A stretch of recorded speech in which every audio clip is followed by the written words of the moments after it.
వరంగల్ జిల్లా ప్రధాన వార్తలను పరిశీలించినట్లయితే ఇవాళ జీడబ్ల్యూఎంసీ బడ్జెట్ ప్రవేశపెట్టారు. ప్రధానంగా బీఆర్ఎస్ సంబంధించినటువంటి కార్పొరేటర్లకు మాట్లాడే అవకాశం కల్పించకపోవడంతో వాళ్ళంతా బయటకు వచ్చిన సందర్భం కనిపిస్తూ ఉంది. ఈ ఏడాదికి సంబంధించి జీడబ్ల్యూఎంసీ 1071 కోట్లతో బడ్జెట్ రూపకల్పన చేసింది. ఇదంతా కూడా అంకెల గారడి అని బీఆర్ఎస్ సంబంధించినటువంటి కార్పొరేటర్లు విమర్శించారు. ప్రధానంగా ఎన్నికల సందర్భంగా అండర్ గ్రౌండ్ డ్రైనేజీ 4500 కోట్లతో నిర్మిస్తామని హామీ ఇచ్చారని, ఇప్పటివరకు డిపిఆర్ కూడా చేయలేదని, జీడబ్ల్యూఎంసీ బడ్జెట్ అంతా కూడా ప్రజలను మభ్యపెట్టేందుకే అని చెప్పి బీఆర్ఎస్ కార్పొరేటర్లు విమర్శించారు. వరంగల్ జిల్లా నుంచి మరో వార్త చూసినట్లయితే గ్రేటర్ వరంగల్ బడ్జెట్ సమావేశం సందర్భం అనంతరం బయటకు వచ్చినటువంటి మంత్రి కొండా సురేఖకు నిరసన సెగ తలిగింది. ప్రధానంగా జీడబ్ల్యూఎంసీ పరిధిలోని 65వ డివిజన్ ఎల్లాపూర్ గ్రామస్తులు ఆమెను మీడియాతో మాట్లాడుతుండగా అడ్డుకున్న సందర్భం కనిపిస్తూ ఉంది. ప్రధానంగా ఆ గ్రామానికి సంబంధించి ప్రభుత్వ భూమిని కొంతమంది కబ్జా చేసేందుకు యత్నిస్తున్నారని, ఇదే అంశాన్ని అధికారులు ప్రజాప్రతినిధుల దృష్టికి తీసుకువెళ్తే పట్టించుకోవడం లేదని మంత్రి కొండా సురేఖ ముందు వాళ్ళు ఆందోళన వ్యక్తం చేసిన సందర్భం కనిపిస్తూ ఉంది.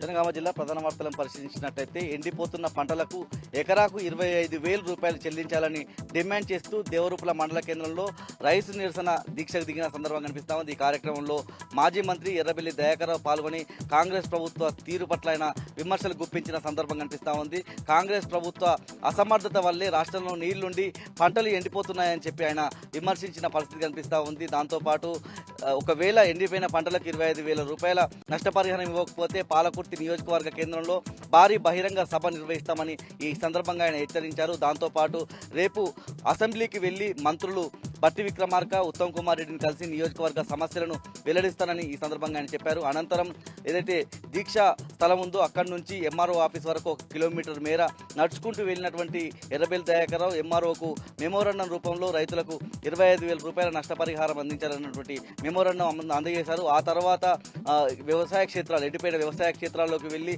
ఆయన స్వయంగా పరిశీలించిన సందర్భం కూడా కనిపిస్తూ ఉంది.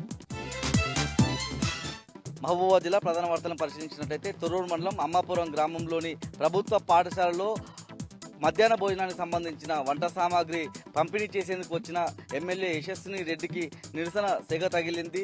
అక్కడ ఆహారం బాగుండడం లేదని ఎమ్మెల్యే దృష్టికి విద్యార్థులు తీసుకెళ్లే క్రమంలో కనీసం పట్టించుకోకుండా వెళ్లిపోయిన సందర్భం కనిపించింది.